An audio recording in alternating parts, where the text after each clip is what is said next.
Hi, everybody. Welcome to the podcast. It may interest you to know. I'm Toni Ann Marcolini, and I have a very special guest here today, three-time Emmy-winning actress, Cady McClain. Welcome, Cady. Hi, thank you so much. Thank you for having me, Toni. Yeah, well, I was telling you before we started recording, I'm a fan, actually followed your career. I want to say from the beginning, but you can correct me if there was something before All My Children. I really, that I don't know, but I first became acquainted with you on All My Children, and you looked awfully young. So I'm thinking that was the launch of your career. Well, it was the launch of some kind of notoriety. I mean, I started when I was 9, acting Oh, professionally. But whether you could call that, I wasn't famous. I wasn't a famous child actor. I'd done lots of commercials. I'd done two big movies, studio movies, My Favorite Year and Pennies from Heaven. And then I'd done a lot of television movies of the week, like Who Will Love My Children with Anne Margaret, and Cheers, Saint Elsewhere, Lou Grant, shows like that, Spencer for Hire, where I was playing small roles. But it helped me It was learn like, how to be a professional. Hmm? yeah. So I mean, Cheers. That's like Ted Danson in the. Hmm. Were you in the Kirstie Alley part or the Shelley Long part? I was in the Shelley Long part. Yes, I played Coach's niece, and Woody Harrelson and my character had a little romance, a very like let's go out for ice cream romance, very very innocent, and then Shelley Long's character says, no, no, no, you can't have a relationship now. You can't get married and go home. You have babies. You got to stay in school and be educated. And so she convinced my character to continue on with college. So it was cute. Yeah, that's a pretty cool set to have been on, though. That had to be fun. It was scary too. I mean, Paramount, it was a really big Yeah. deal. I saw Leonard Nimoy. I was like, oh my God. So it was thrilling. It was thrilling. Yeah. Yeah. I really had special magical times as a kid. And um, I'll just say that one of the things I learned when I was a kid in show business, although I had many magical, wonderful times, was how much a show business is. Mm. And I wasn't quite ready for that.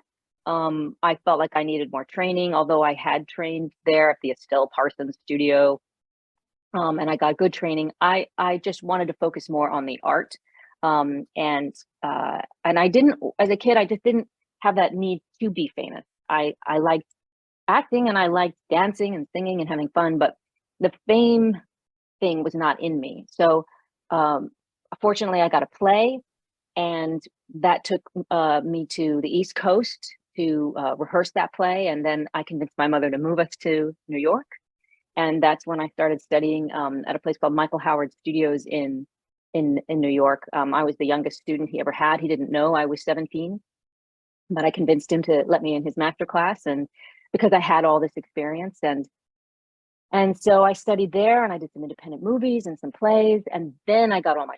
So I was just turned 19 when I got that show, and so I had a bit of a body of experience to lean on that most people actually are sort of.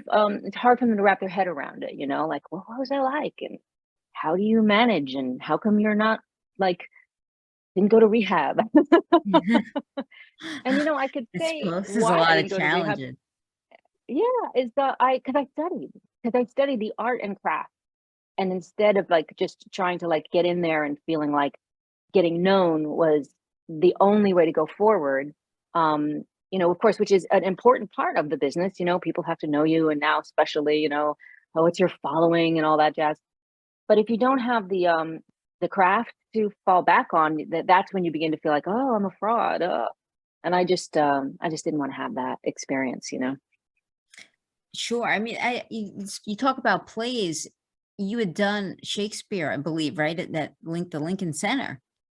Yes, yes. I was very lucky to have stumbled across a fellow named DeLoss Brown, who is still a Shakespeare teacher at NYU, and uh, so he invited me to do Hero in Much Ado About Nothing at Lincoln Center, and I mean, it was like a dream come true. Oh my God, this is like the pinnacle of what I wanted to do, and I was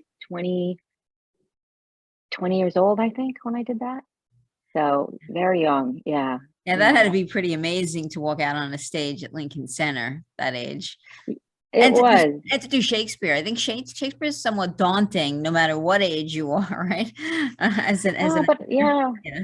but I trained, like I had some classes at Michael Howard's that like were Shakespeare classes, that I could, completely count on that, like those techniques and those skills to kind of carry me through and help me break down the language and understand it. That, so yeah, I mean, that's that wonderful side of training that just again helps you overcome something that feels like confusing, and now then you're in it, that's and Delos was also just fantastic in helping us all understand, what we were trying to communicate. Now, I mean, I think touch upon all my children. And that is, I said, the first time like I become aware of you, when you kind of burst onto the show as Palmer's niece. You come on with a brother, Will, right? And you really rocked the town up a little bit. Did you audition for that role? I did. I had several auditions actually. The first time through, I had a callback, and then they asked me to screen test, and I couldn't do the screen test because I had gotten a pilot in between the callback and the screen test, and so I couldn't do the screen test. So someone else was originally cast, and then when they felt like the way she was taking the character wasn't working for their story, I was called back to screen test again. I think it was like 6 months later, and by that time the pilot had turned into a movie of the week, and I was able to screen test and got the part. Yeah, that was nerve-wracking. Yeah, I would think so. I mean, you were acting at that point, with a lot of big stars. I mean, the reality is, you ultimately get drawn into a storyline eventually with David Canary, right? Bonanza, and he's a pretty big, well-established actor. Susan Lucci's on that show. What was it like? Were you a little intimidated at any point on the set? I had said that I had to prove myself as an actor, because if I felt like if I didn't make that job work, then I needed to find another profession. So when I initially got the job, my focus was totally on every single scene, just bringing my best to it. So sure, I mean, there were famous people, but I'd been working with famous people all my whole childhood, worked with Yeah. Peter O'Toole and Ted Danson and Michael McKean and, you know, um, Steve You just Martin and Bernadette Peters, Wow. Yeah, Yeah. that had to be a lot of fun. Well, what it shows you is that they're professionals, right? They're total professionals and they are there to do the work. It's amazing that you think like, oh, we're going to have fun times. Fun times happen after the job. Sometimes there's some laughs. But most times everybody's there to just like do that work and make it great and, get the joke or get the step or, the dance move or, work with the director. So I learned as a child, like the focus should stay on the job. And then after the job, maybe you'll get to know somebody or in the hallway, somebody maybe will be nice to you. And everyone was very nice to me on all my children, I have to say. I mean, as I said, it was a very congenial. Everyone was very kind. David Canary was so kind, just the kindest, loveliest man. And he really set the bar for professionalism and discipline, always showing up, fully prepared, on time, ready to go. Julia Barr as well. I mean, they were just fantastic actors. So really, I was just trying to make sure that I, didn't trip over the furniture and embarrass myself. Well, I mean, that's really a little hard to hear almost because it seemed like with such ease you created this iconic character, right? I mean, so much so that, I mean, they kill you off and they keep bringing you back, right? Because the audience really just can't let go of you. Your character is so iconic. Oh, wow. Well, that's lovely to hear. I mean, all I can say is, I poured, that was blood, sweat, and tears, and I I often say would say to the younger actors that came up, you know, the people that have come before you, many of them, we've left blood on the walls, you know, Yeah. like it's when you cry that hard, or when you in a scene, or you know, have that big of a fight or a moment. I mean, everyone was really and Michael Knight as well, you know, very much into doing really good acting. And the writers were working incredibly hard to produce you know, powerful work. I can't take credit for all of it, because it's an absolute team effort. You know, the producers, the writers, especially now that I'm working on the other side of the camera a lot, I see how much has gone into making these characters special and unique through the situations that they live through. You know, and everyone has to bring their A game for that magic to happen. And you know, we called it there were various golden years. You know, that we just knew what was happening was special. And people would be very quiet, you know, when those moments happened. It would just come in, do the work, and be like, yeah, that was good, that was good, see you tomorrow. Well, tell me, I mean, there had to be a point in time. Well, I say this all the time on the podcast. Let me start here. That I think you're right, that it's very collaborative, right? From the writer who has to get it right on paper, to the actor and actresses who have to breathe life into paper character, so into paper Dixie, you know, and then, you know, the director who kind of weaves you through the visual storytelling, you know, to the guy capturing it on the camera, to the editor, you know, putting it together as to what the best take was. Right. So it's very collaborative from beginning to end to get a final product. So many hands have been in the creative process. But for your step in the journey, your creative process, what was it like? I mean, how did you, you know, really burst into grabbing Dixie off the page and making her so so popular, so well defined and well loved? I guess I could say there are like three elements to that. One is, as an actor, really making sure you do specific work. You know, I did everything from collages to finding multiple film characters in film history that I could draw on. Um, uh, I think it was a kind of a combination of Sissy Spacek in Coal Miner's Daughter, you know, Sure. and Billie Holiday, Oh, sure. where she's the famous poker scene where she plays cards, you know, and that kind of uh, simple smartness.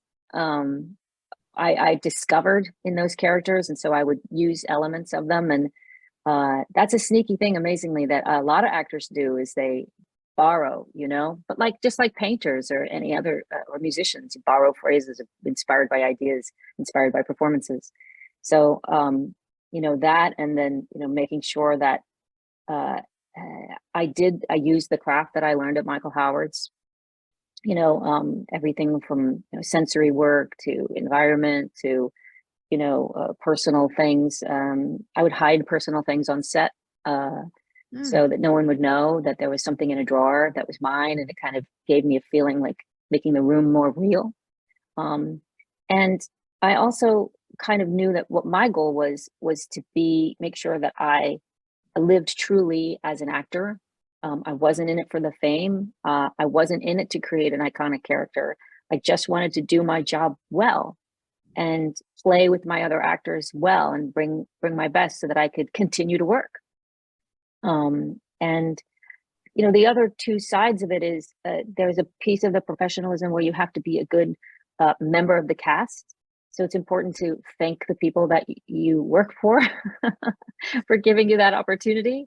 And I, you know, I made sure that I did that. My mom kind of helped me learn that. Like one year we gave everybody basically moonshine, which was what the, you know, like what Dixie would give as a present, you know.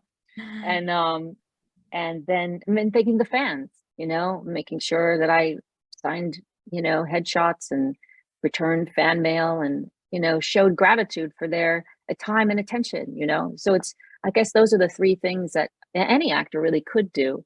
And for me, because I so desperately needed to keep working and wanted to keep working and wanted to have a home, you know, and be able to find out whether also that I could do this thing, you know, can I be here? It's very hard. There's a wonderful difference between soaps and other jobs is that, you know, you get to go to work week after week after week after week.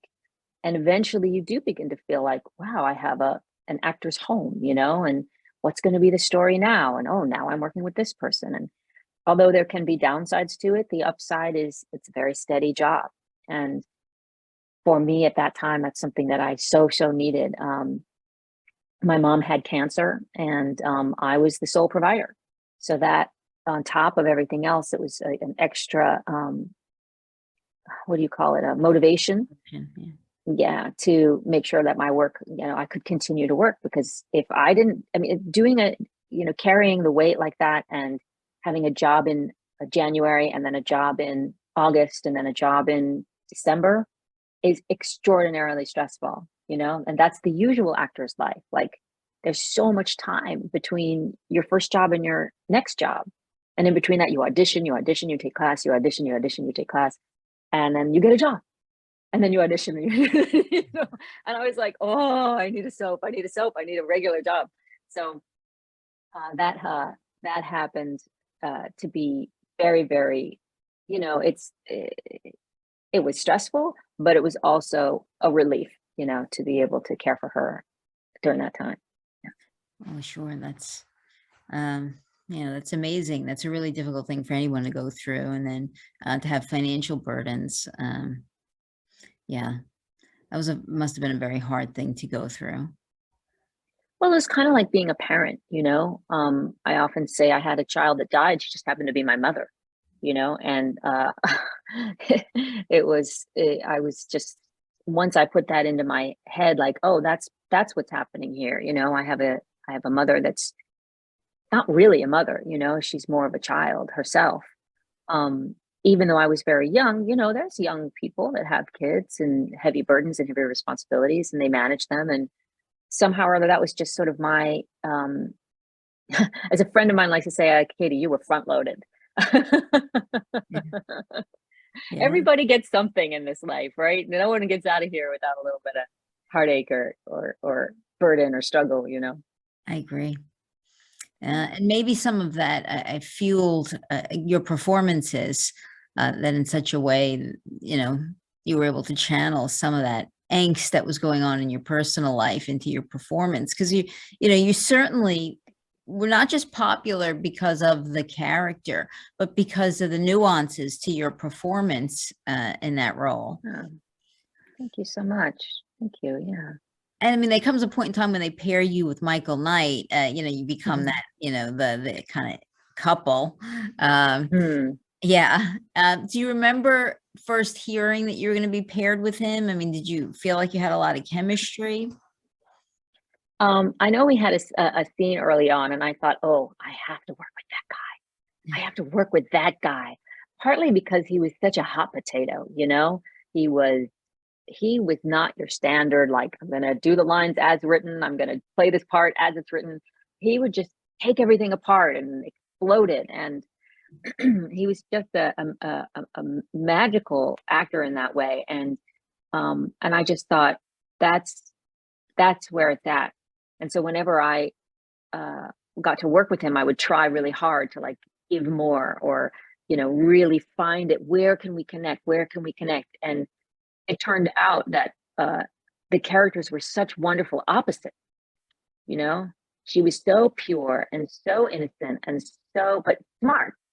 And he was so experienced and sort of sophisticated and bad boyish, but smart. So they had this one place where they could connect in terms of giving each other, you know, she would pick up his cues and he would pick up her cues. And I think that's the opposites. And then that little place where they could connect was what made it kind of so magical. Sure. And I mean, you really do have great, you know, chemistry on camera. And you wind up being you know, this couple that, again, nobody wants to let go of, right?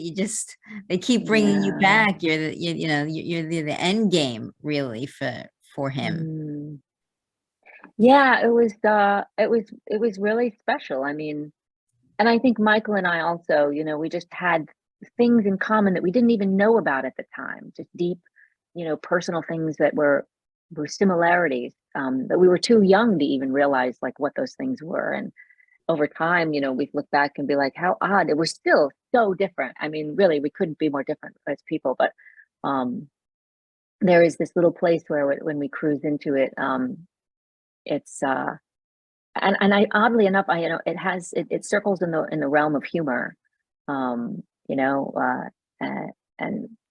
I mean, dissecting that is, sometimes to our folly, but he definitely, he and I just, I don't know, it's a special thing.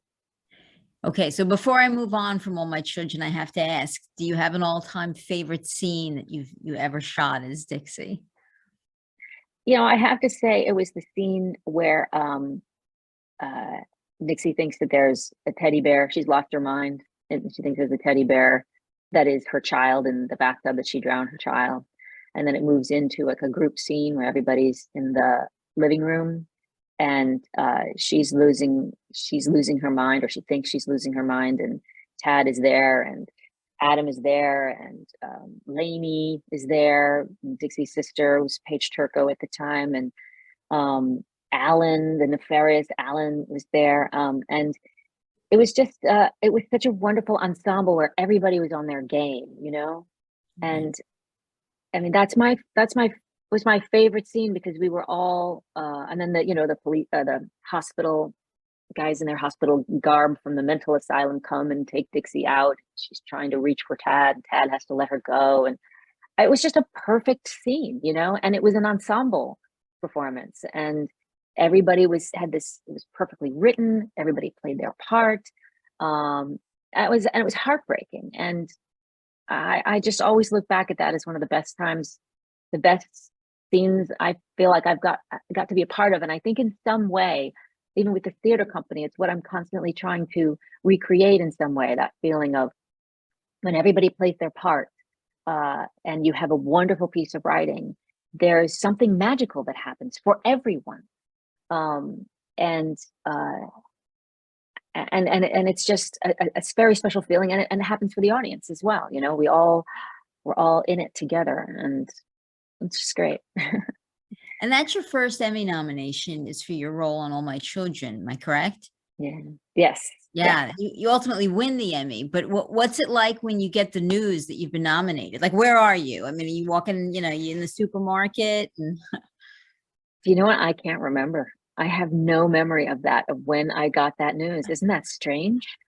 That's so odd. No one's ever asked me that. Like, where was I when I got nominated? Oh my gosh, I don't know. I have to think about that. It'll come to me. well, I'm Um, thinking that's probably just a big moment, when you find out like that. This isn't that somewhat the pinnacle. I mean, to be recognized in such a way, that you're in a contender for an Emmy Award. I would think would have been a big moment. So I thought maybe that stood out for you. you would think. I mean, I think maybe I was at the studio. I think somebody came and told me. Um, and usually when those things happen, and that time, and every time since, it's a relief. It's a relief that you haven't been overlooked. Right. Like, oh God, all this work. And that's another piece of the whole puzzle, which you really can't control, is the politics of these nominations. You wish and you hope that it was truly only for quality, but there is this piece of it that is, is it your turn? Is it somebody else's turn? Is it, do people even know who you are? Sometimes people on soaps are working so hard, they can't watch the other shows. Right. So they don't even know. They're like, okay, wait a minute. I heard she did good work. Oh yeah, somebody said, and they're going off of that, which I know that the Academy of Television Arts and Sciences are desperately, trying to always remedy with like, okay, you send clips. Okay, now we're doing it digitally. Okay, now we're doing it this way, Yes. so that it is a matter of, of, of, of quality being chosen as opposed to popularity. But it's hard, there's always that edge, it's always that edge. So it basically, I know it was a relief.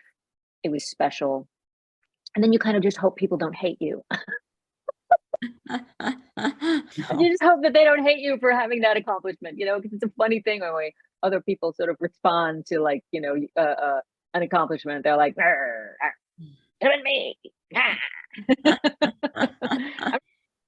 Well, I suppose that's true, honestly, in any field, right? Competition is real, and in almost Hmm. any field that things like that happen. But Yeah, you acting win. for I mean, sure. do you remember hearing your name called? Was that like kind of surreal? 100%. I mean, I had also kept going with that. If I don't make it, if I don't get the nomination, if I don't win this, then I am not an actor. Then I will do something else because this is too hard. This is too hard. I mean, it is absolutely one of the hardest professions. It's a heartbreaking profession, um, because of sometimes the randomness of it. Why them and not me? Why me and not them? Who gets chosen and why? It's the only so yeah. So when my name was called, it was again huge relief, knowing I had to keep it together, uh, knowing I had to try to remember people's names and thank them, and something, a couple things happened that week. My father had left us when I was 12, and my sister was also a teenager, and with no financial support or help, and he had reappeared that week, and sent flowers. And of course, you could say like, oh, that's sort of like, that's interesting timing. It was, but to me, as a really somebody who was pretty much still a child, it was very meaningful and huge. And it was sort of like, okay, my dad sent me flowers, and maybe everything is going to be okay now. Maybe my dad will be back in my life, and maybe I won't have to work so hard and take care of my mom. And it felt very hopeful. Uh, and then and winning on top of everything, it was a big deal. I was a stressed girl. I was a very little stressed little girl. You had a lot on your plate. You did. You had a lot on your I did. I mean, you Yeah. ultimately get 2 more Emmy Awards after that, and they're for different characters. So, I mean, each time, I mean, one's for your Days of Our Lives character. I think the other's for what, As the World Turns? Is that right? Yes, yes. Yeah. Yeah. Yeah. So, I mean, you create 2 other characters that are so noteworthy. They also not only get nominations, you win awards for your portrayal of those characters. I mean, that says a lot about you, and how you go at creating these characters. And I think that's one of the reasons I really wanted to talk to you, because you seem to have captured the formula, if you will, for creating characters that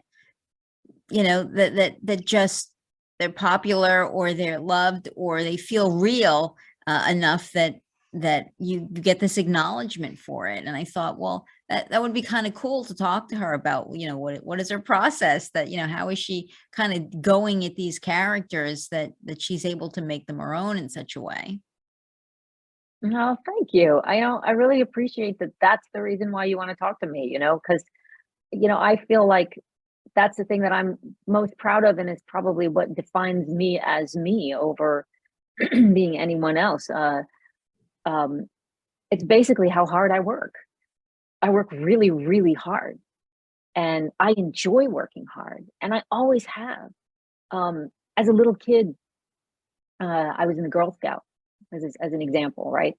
And they had this sort of challenge. If you do so many of these uh, projects, you'll get a bead for each project. And I was like, hell yeah, I want all the beads. So I'm going to do all the projects. I'm going to do as many projects as I can. Listen, these were not complicated projects, right? These were not like complex. Like, okay, like build a thing with the pencils, or like, what do they call those little flat sticks or something, or learn how to braid something, And I was like, this is the best. This is so great. And I show up on the day to get my beads, and I get a bag of beads. And the other girls, they get 1 bead, 2 beads, 4 beads, and they look at me like, "What's wrong with you?" And I'm like, "I just like to work." I don't know. Sitting home watching television after a while, it's just like, okay, but I just like to work. So I think that's just part of who I am, like the enjoyment of the process. And these characters, each one was an opportunity to create something from, even though, yes, people pointed out, oh, well, somebody else played that character before you. And I said, yeah, well, they did. But when I do it, I'm serving the writing, I'm serving the character, I'm serving the show. So it's immediately not about me trying to be the best against someone else.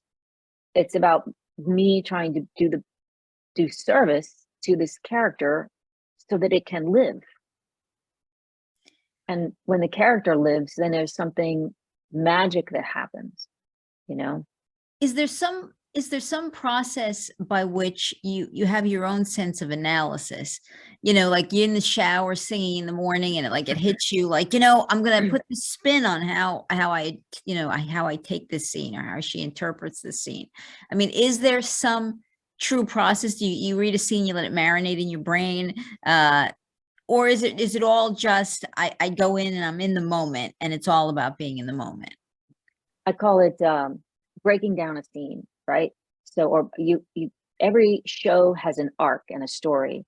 And I feel the actor's job is to know what their job is in that story, where they're supposed to serve that story. So you break down the story, you break down what your character's job is in that story. Then you break down each scene, which has an arc, beginning, middle, and end. What is their journey? What do they need to accomplish? Then you break it down another level. What are they doing in each scene? What is their relationship to the characters that are in the room?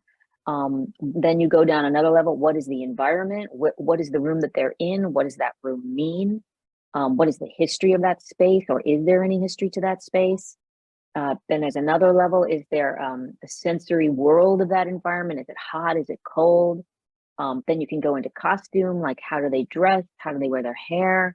What do they feel about themselves? What is their spiritual belief system?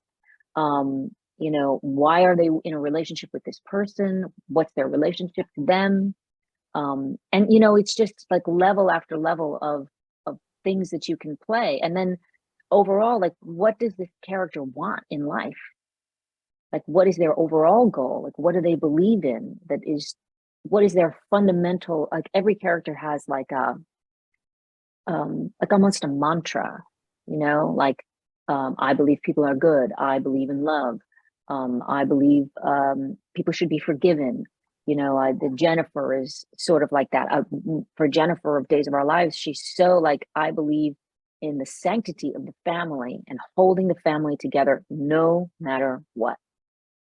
That by holding the family together, I hold myself together. And if I let down the family, then I'm letting down, I'll fall apart. Which is somewhat of a license, isn't it? I mean, how do you mean? Well, I mean, if you say to yourself, I've determined that the greater good is X, and in that case, keeping the family together, it somewhat is a license, I think, to do anything in furtherance of your goal, right? If you've said, well, yeah.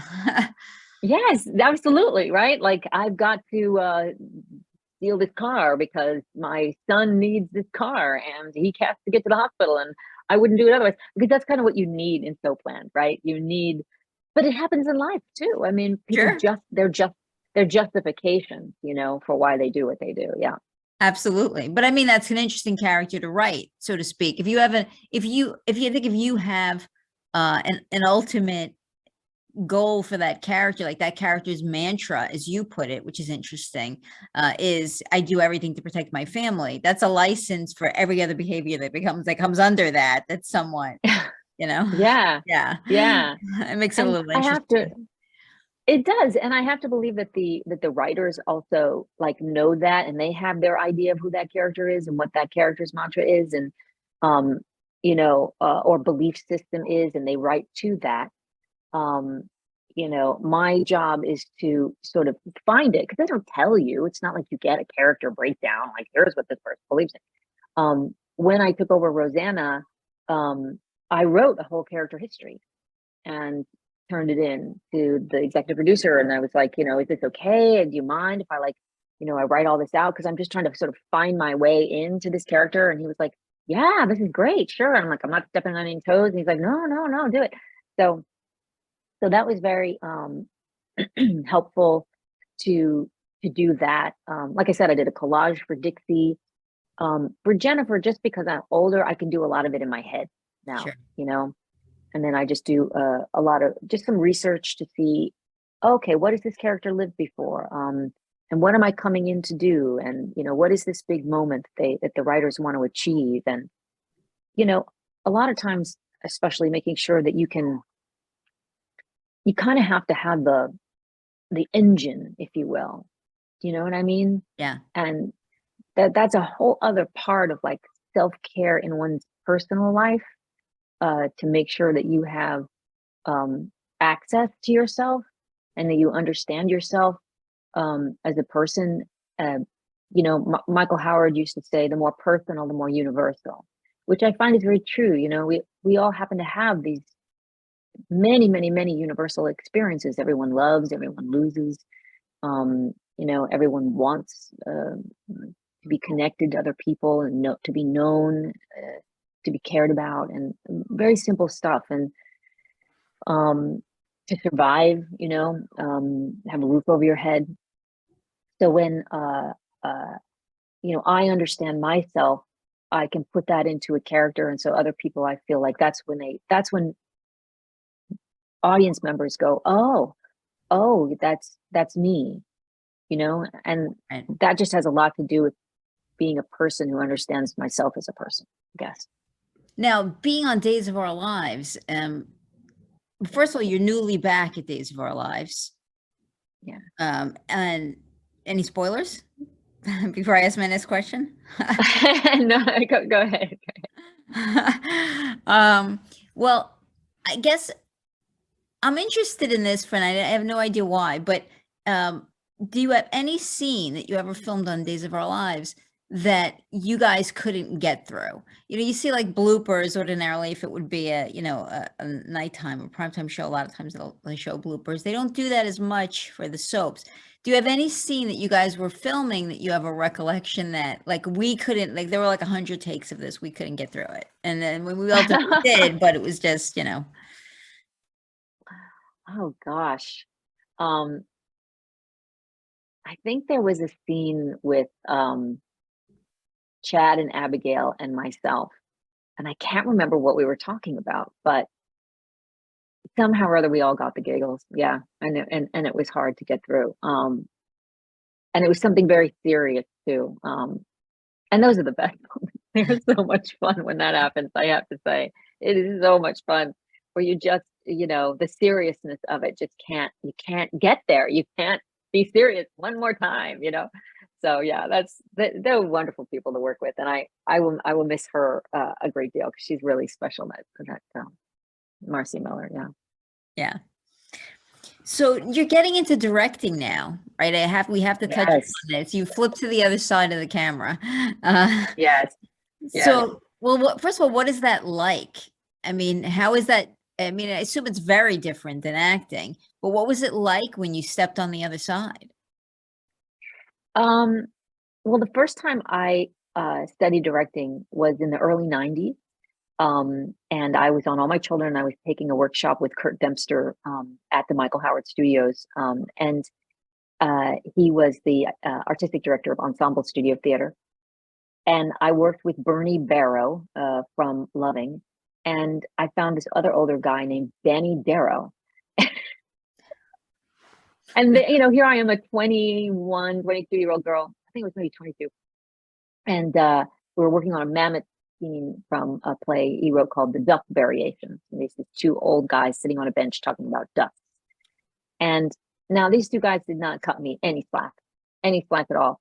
But I loved sitting there watching them act and then giving them a little note, giving them a little note, giving them a little note, and then setting up the scene. basically a park bench and a kind of a branch to make a tree. And it was then I was like, this is great. Directing is great. I just love this beyond words. And um, I just was just thrilled. So um, such a sad story. I went to my mom and I said, Mom, I want to be a director. And she said, oh God, please don't, I'm dying. And she thought that if I did that, I wasn't going to make any money and I wasn't going to be able to help her. And it just was too much of a risk, and women didn't do it. And she made me promise not to do it. So, it was 3 years later, she died. And then I had just sort of put it out of my head. And I guess that's just not what I'm meant to do somehow in life. And it wasn't until when I'd go to the movies and I'd see things that women would direct, or see a play that a woman would direct, and I would wonder, like, why seems so far away as a possibility. Like, how I have no idea how to get there.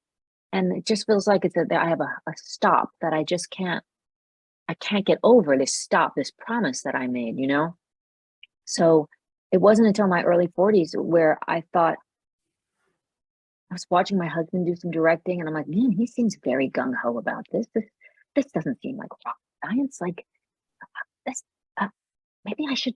And he was like, do it, do it, do it. So why aren't you doing it? You should do it. And so it was his encouragement, and some other actors that were like, yeah, you should do it. Why not? And once I was on the set of my first short film, Flip Fantasia, I was like, this is the greatest thing. This is the greatest thing. Because it's using all those elements of sound and image and working with actors and listening, really deep listening to what's going on, and weaving them together, working with the team, working with other artists, from editors to colorists and composers. It's like my husband calls it painting with a very expensive brush. Which is what filmmaking is, for sure.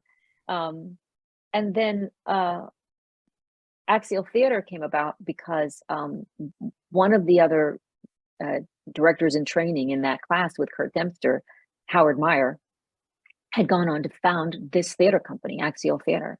And John had been in one of his plays, and then Howard and I had I directed one of his plays in 2018, Paint Made Flesh, in New York. And it was a wonderful experience, and we had a great time together. Didn't you write that?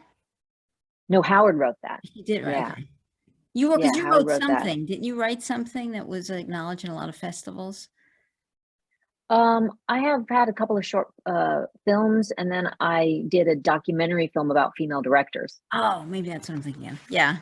Yeah, Which is a big so deal. I mean, which is important, I think, to get that message out, especially for somebody at your level, to throw that out there into the world. I think it's important. Women encouraging other women is really important, and probably not done as much as it should be. 100%. And that was my goal with the film, was to make sure it was a film about women encouraging other women, or female identifying peoples, because I didn't want to talk about the people who stop you. I didn't want to talk about the Me Too movement, which, of course, I've had an enormous amount of experience with all of that. It was a part of show business that was, if you didn't get tough enough to handle that kind of talk, you weren't going to be you shouldn't be in the business. That's how it was in the 90s. It was, you just had to learn to be tough enough to live with it. And fortunately, here we are, all this, with all of was exposed. I just felt like what I had to bring to the table was women telling other women, here's how I did it. Because that's not a conversation that we get to have very often. Just like you asking me, how did you do it? How did you do it? Like, here is exactly how I did it. And you can do it too, right? Like, here's the elements of the craft. And persevere, start where you're at, start in your circle wherever you are, and then start widening that circle, and then widening that circle, and widening that circle. And yes, it takes time and discipline and dedication. You know, my mantra is just don't quit. I like that. I like that. That's probably the best advice you can give anybody, you know, trying to go after a goal. I think if you ultimately don't give up, anybody can accomplish anything, but it's easy to stop in the journey as things get hard. Success doesn't always come easy, right? It doesn't. And you know, the thing that I also learned more recently than not was how much all of it is just a game. You know, it's just a game. It doesn't say that someone is better or, you know, than anybody else. They're just playing a game, and they've figured out certain elements of the game. There's elements of this game I have not figured out. The fame part of it, because I've been like, oh, no. You know, oh, I'd like to go grocery shopping, okay? Like, and not be bothered. Like, I don't want that level of fame, you know? I don't want to have to constantly just, you know, watch out on the street for people asking me things, you know? That I had a little bit of that with Dixie at the height of her fame and of that character's fame. I don't even think of it as me, as my fame. It's the character's popularity. And I have to say, I didn't enjoy it, you know? People yelling at me on the street and stuff like that. And of course, I've chased somebody down the street. Okay. I chased Roger Reed down the street because I was like, you don't understand. You're the greatest actor ever. He's this guy from the Royal Shakespeare Company. Oh my God. You're so wonderful. Flowers. And he's like, oh, thank you. Thank you very much. So I'm like, it's embarrassing.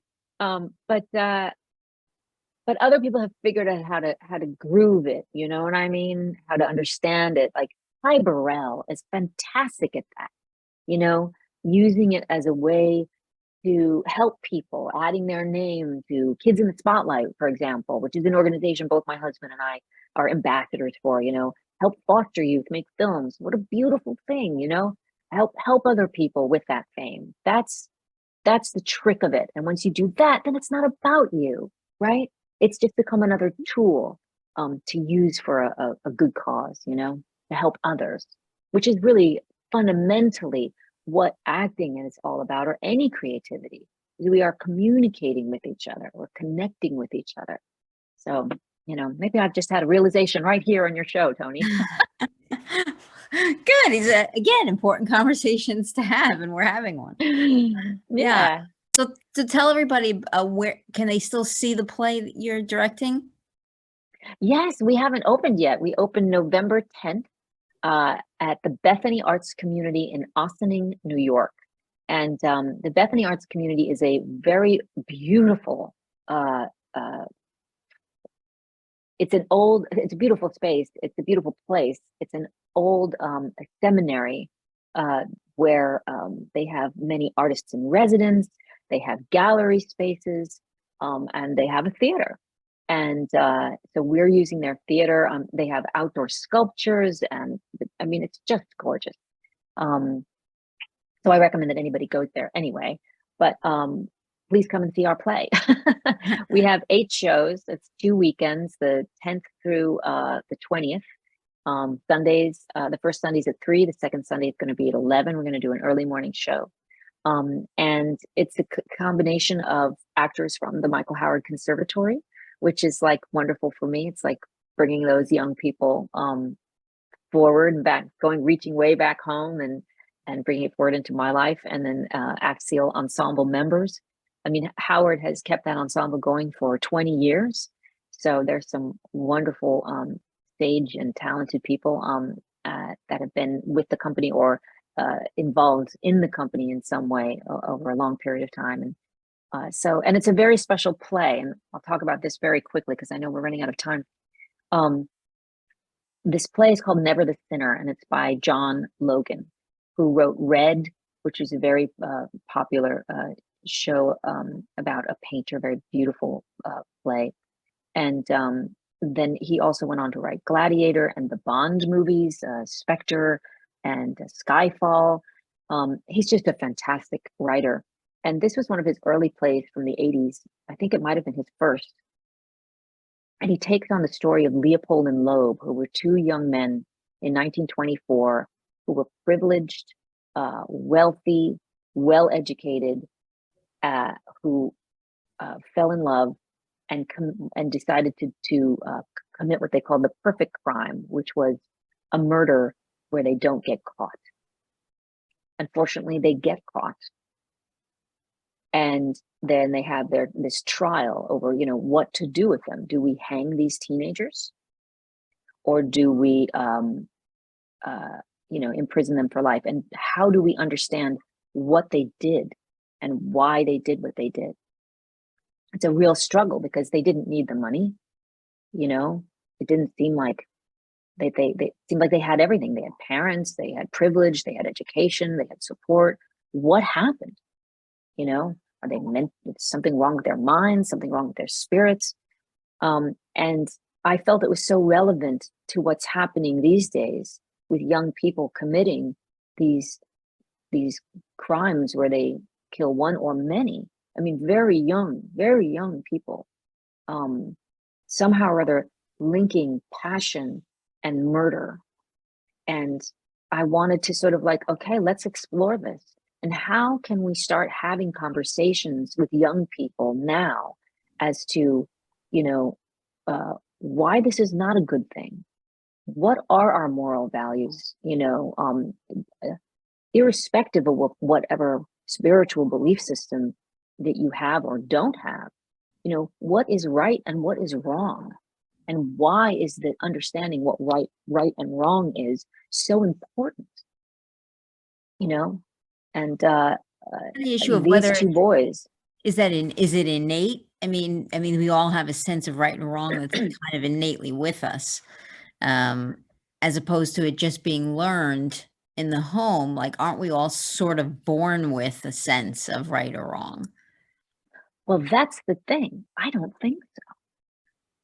I All don't think taught. so. It's all taught then from your perspective. I mean, that's been debated through, for generations. This is something philosophers, go on and on. It's a heavy issue you're taking on. It is. I mean, but if you imagine, if you just let a kid do whatever they want to do. I mean, when I was a little girl in kindergarten, I stole a little peg toy, and I took it and I stole it, and I knew I'd stolen it. And I was nervous and everyone was watching. What was I going to do? And I went to the big wheel that we climbed, and there was a little hole, and nobody would find it. And I would drop the little peg thing in the hole. And I felt guilty about that for 50 years. I stole the peg thing and I hid it, and it's probably still in there. I should go back to that school and tell them I stole the peg thing.